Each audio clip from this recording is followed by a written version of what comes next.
Assalamualaikum warahmatullahi wabarakatuh. Di video kali ini saya akan menjelaskan mengenai ibarah nas. Ulama usul fikih mendefinisikan ibarah nas secara beragam. Namun beberapa definisi tersebut diungkapkan oleh para ulama. Pada dasarnya ibarah nas merupakan upaya memahami makna dari lafaz.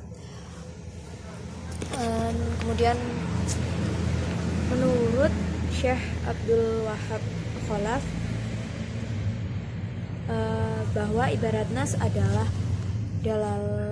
ibarat atau ungkapan ialah petunjuk dari bentuk makna yang cepat dapat dipahami daripadanya serta dimaksudkan oleh susunan lafadznya, baik susunan lafadz itu dimaksudkan untuk makna asli ataupun makna yang mengikutinya atau bukan asli.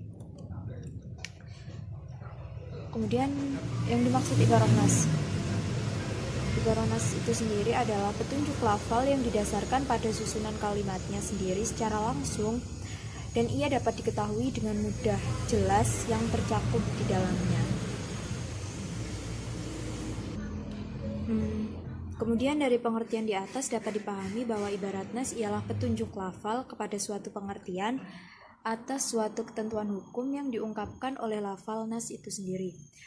Seperti contoh pada surat Al-Baqarah ayat 275 yang berbunyi wa ahallallahul bai'a wa harramar riba, dan Allah menghalalkan jual beli dan mengharamkan riba.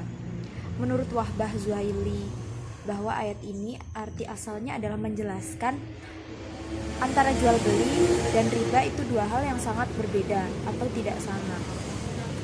Kemudian ayat ini diartikan pula bahwa jual beli itu boleh dan riba itu haram. Kedua pengertian ini dipahami atau diperoleh dari petunjuk susunan lafal yang terdapat dalam ayatnya. Kemudian ibarah nas memiliki kriteria tersendiri sebagai berikut. Yang pertama, mengandung lafaz yang tersusun dari dua makna, maksud hukum asli dan maksud hukum bukan asli. Dan yang kedua, mengandung makna yang segera dapat dipahami dari susunan lafadznya. Lanjut yang ketiga, di antara lafaz yang mengandung lafaz adzahir, an-nas, dan lafdzul muhkam atau lafaz ghair al-muhkam. Dari konteks tersebut bisa dipahami bahwa yang dimaksud dengan ibarah nas adalah sigotnya terdiri dari berbagai satuan kata atau mufrodat kalimat. Sedangkan ibarah nas adalah makna yang dapat dipahami dari sigot itu sendiri, dalam hal ini adalah susunan kalimatnya. Kemudian mengenai isyarah nas.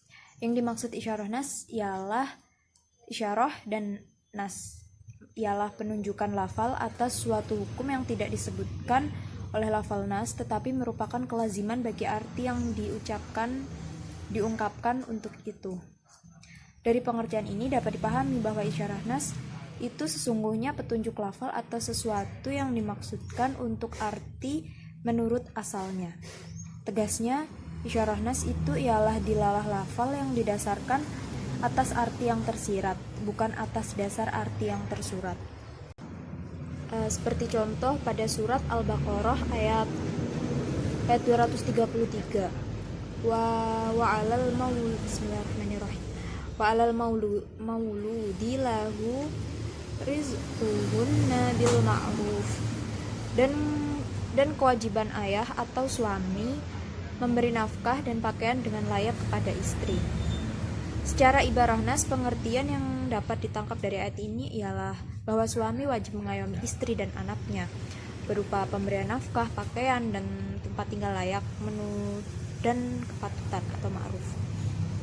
Akan tetapi, mengapa Allah menggunakan kata al-mauludilahu dalam ayat ini? Karena dalam pandangan para mujtahid ada maksud yang tidak dapat dipahami oleh orang biasa seperti al-mauludilahu yang adalah terdiri dari dua unsur kata, yaitu al-mauludi yang arti dasarnya adalah anak yang dilahirkan, dan kata lahu yang berarti untuknya. Sehingga al-maulidalahu artinya anak untuk ayah. Oleh karena itu, ungkapan lafal al-maulidahu mengandung arti lain selain dari arti yang disebutkan, yaitu anak adalah milik ayah, dan oleh karenanya anak-anak yang lahir dinasabkan kepada ayahnya, bukan ibunya.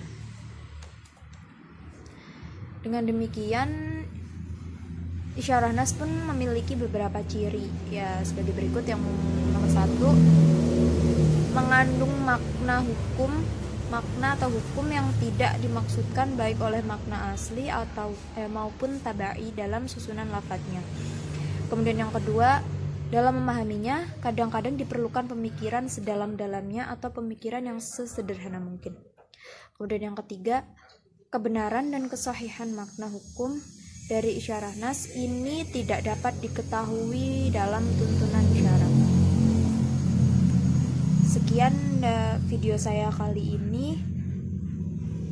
Mohon maaf bila terdapat kesalahan atau penggunaan kata dan lain-lainnya. Terima kasih. Wassalamualaikum warahmatullahi wabarakatuh.